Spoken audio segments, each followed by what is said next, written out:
सुप्रभातम बच्चों, प्रातःकालीन बेला में आपका स्वागत है।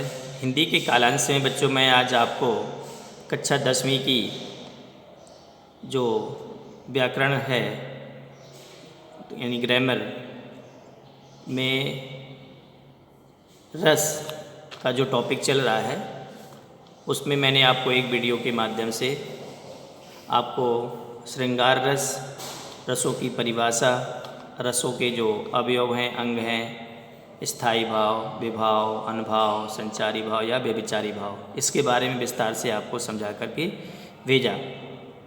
तो ऐसा विश्वास है कि आपको समझ में आ गया होगा। बच्चों आज मैं आपको अपने वीडियो के माध्यम से जो दूसरा रस है करुण रस, कौन सा रस बच्चों? करुण रस।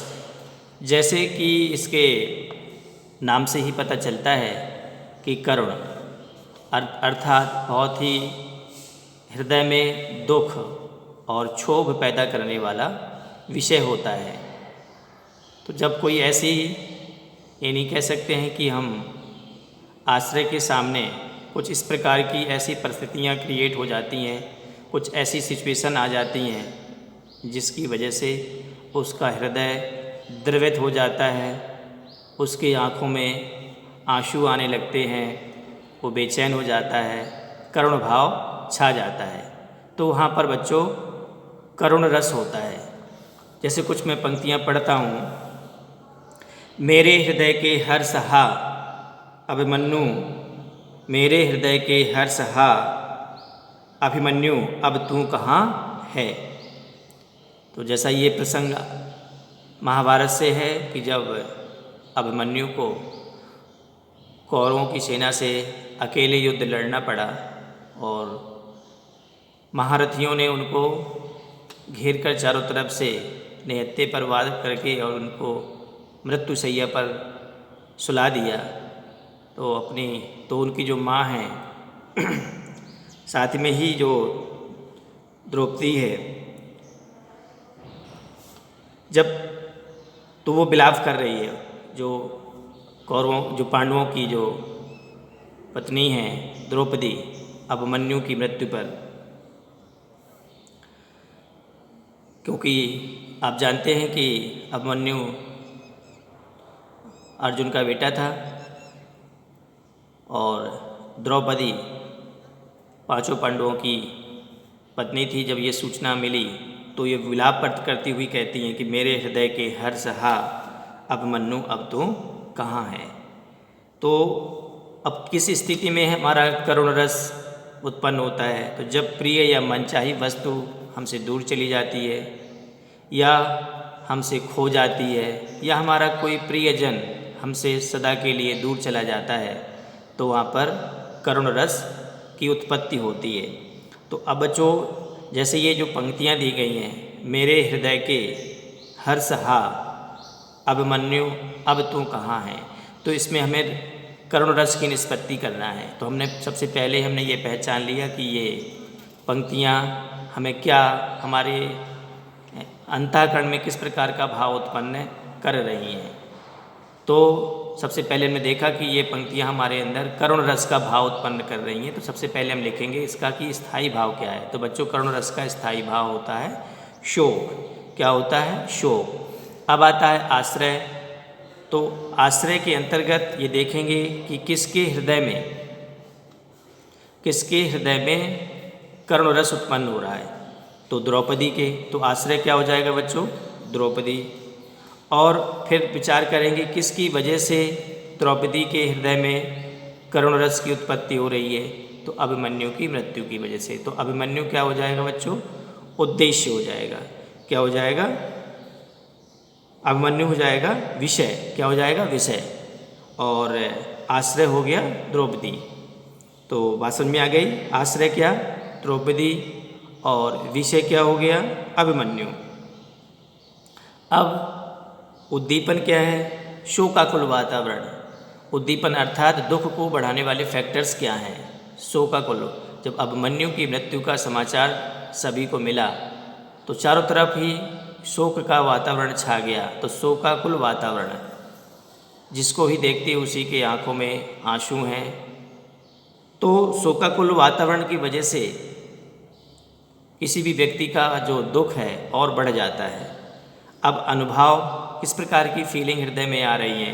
रोना, विलाप करना, सिर पकड़ करके पीटना, जमीन पर गिरना, मूर्छा आ जाना, ये इस प्रकार के शारीरिक अनुभव हैं। जब आप लोग जानते हैं किसी की प्रिय वस्तु खो जाती है या प्रियजन हमसे बिछुड़ जाता है या प्रियजन की मृत्यु हो जाती है तो किस प्रकार से विलाप होता है, तो अनुभव है। अब संचारी भाव जैसे बताया था, संचारी भावों की संख्या 33 है। तो एक विचार आने के बाद दूसरा विचार अपने आप आता और जाता रहता है। तो द्रौपदी का मन्नु को याद करना, ये कि मेरा जो पौत्र था कितना ताकतवर था, कितना बलशाली था, कितना आज्ञाकारी था। तो तरह तरह के उनके गुणों को याद करके द्रौपदी का मन्नु को याद करना, बीच बीच में जड़ हो जाना, इस प्रकार के ये संचारी भाव मन में आते हैं। तो इस प्रकार से हमने इन पंक्तियों के माध्यम से रसों की निष्पत्ति की कि किस प्रकार से हम किसी काव्य की पंक्तियों में हम निष्पत्ति कर सकते हैं। तो बच्चों ये हुआ आपका करुण रस। दूसरा रस है वीर रस। कौन सा रस बच्चों? वीर रस। वीर रस का स्थायी भाव होता है उद्देश्य। वीर रस का स्थायी उत्साह है। वीर रस का स्थायी भाव क्या होता है बच्चों? उत्साह है। तो आपने देखा होगा कि सैनिकों जब युद्ध छिड़ते हैं या पहले राजा महाराजाओं के समय में जब युद्ध लड़े जाते थे तो बिगुल बजता था, नगाड़े बजते थे, हाथी चिघाड़ते थे। तो जो सैनिक हुआ करते थे उनका रोम रोम युद्ध करने के लिए फड़कने लगता था, तलवारें निकाल लेते थे, है ना। तो इस प्रकार से देखते हैं कि इस प्रकार का युद्ध के लिए सैनिकों का उत्साह वर्धन करना, जिससे कि वो अपने आगे पीछे सब कुछ भूल करके केवल अपने सामने मेरा शत्रु है, मुझे उसको मारना है, ये इनके सैनिकों के उत्साह। आज भी सेना में सेना के जो बाजे होते हैं वो बजते हैं। तो सैनिक सब कुछ भूल करके केवल उनको अपनी मातृभूमि की सेवा के लिए, अपनी मातृभूमि की जान देने के लिए ही केवल एक ही बात, मरो और मारो।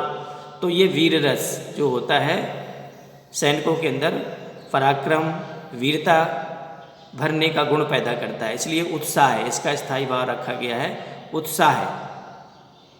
तो जैसे हम कुछ काव्य पंक्तियाँ पढ़ते हैं तो देखेंगे, एक बार और आपको बता देते हैं कि युद्ध अथवा किसी कठिन कार्य को करने के लिए हृदय में निहित उत्साह है। तो जैसा कि बताया कि जो स्थायी भाव हैं वो तो निहित रहते हैं, बस उसके लिए हमें एटमॉस्फेयर क्रिएट करना पड़ता है। तो एटमॉस्फेयर क्रिएट करने के लिए इस प्रकार के गीत गाए जाते हैं, इस प्रकार के वाद्य यंत्र बजाए जाते हैं कि जिससे कि सैनिकों में उत्साह आ जाए।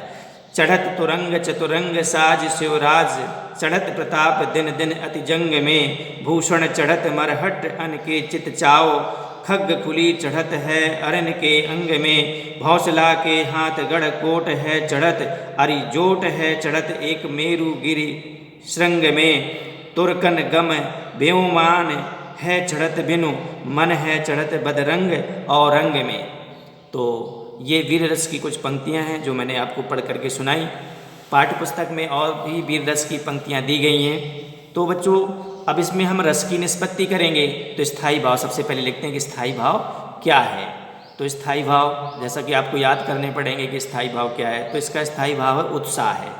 और आश्रय है जिसके हृदय में वीरता उत्पन्न होती है। शिवराज विषय है औरंगजेब और तुरक जो मुस्लिम सेना है। उद्दीपन अर्थात वीरता को बढ़ाने वाला, शत्रु का भाग जाना, मर जाना। जब आप युद्ध में सफलता प्राप्त कर लेते हैं तो आपका जो मनोबल है और बढ़ जाता है। अनुभव फीलिंग्स किस प्रकार की आती है? घोड़े का चढ़ना, सेना सजाना, तलवार चलाना, ये सब अनुभव हैं। संचारी भाव क्या है? संचारी भाव उग्रता है, एकदम बेचैनी, युद्ध करने के लिए बेचैन हो जाना। क्रोध आएगा, क्यों क्रोध आएगा? तभी तो आप तलवार चलाएंगे। चाव, उत्साह आएगा। इस प्रकार से ये हम इन पंक्तियों के माध्यम से वीर रस की निष्पत्ति कर सकते हैं। तो आज के वीडियो में बच्चों इतना ही, और आप इनको पढ़िएगा अपनी पाठ्य पुस्तक से जो व्याकरण की है। तो पढ़ करके रसों के बारे में ठीक प्रकार से समझिएगा। आज की वीडियो में इतना ही। बहुत बहुत धन्यवाद।